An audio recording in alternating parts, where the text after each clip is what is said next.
তোমরা কে কে নদী দেখতে পছন্দ করো? কিন্তু কখনো নদী দেখে নেই, এই জন্য আম্মা আমাকে নদী দেখাতে নিয়ে গেল।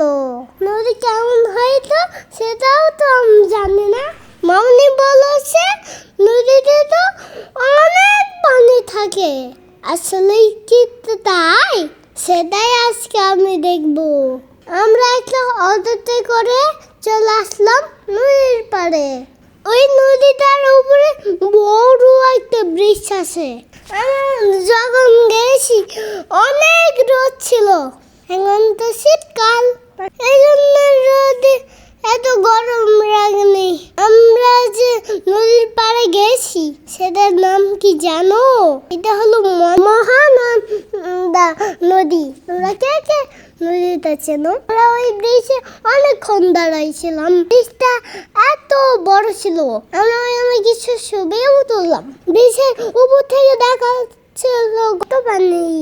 আমি তো দেখে খুব খুশি হইলাম। আমি ওইখানে নামতেই চাচ্ছিলাম পানিতে, কিন্তু আমরা তো ঘুরতে গেছি। আমি পানিতে কেন নামবো বলো তো? ব্রিজের উপর থেকে দেখছিলাম নদীর দুই পাশে কত বড় বড় আম বাগান। শুধু আম বাগান আর আম বাগান। আমি যদি আমার বাগানে আসতাম তাহলে তো আমি খুব খুশি হইতাম, কত আম দেখতে পাইতাম। ব্রিজের উপরে হাঁটতে হাঁটতে এক পাশে চলে আসলাম। আমরা ব্রিজে যাব, তাই ব্রিজে কিভাবে যাব? অনেক উঁচু ছিল তো, তাও আমরা কিভাবে নামছি? মামনি আমাকে ধরে নেমে গেল। তারপর নিচে এসে দেখলাম আর ঘাস, কিন্তু আমি তো ঘাসে নামতে চাই না। ঘাসে নামলে তো এমন কেমন লাগে, আমাদের কি এমন লাগে?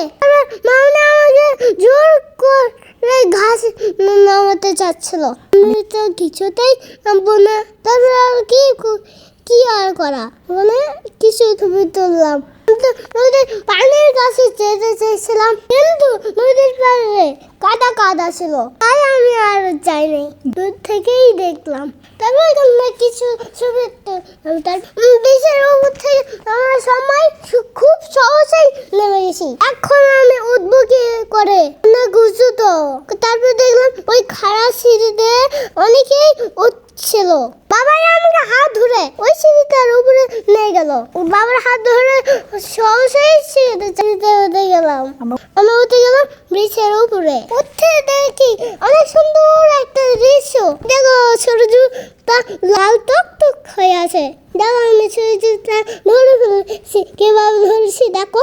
অনেকক্ষণ থাকার পর ওইখানে দেখি কুয়াশা পড়ছে। ওইখানে কুয়াশা পড়লে তো ঠান্ডা লাগবে, তাই না? তাড়াতাড়ি আমরা বাসায় চলে আসলাম। কেমন লাগলো আমার ভিডিওটা আজকে? কমেন্ট করে জানাবে।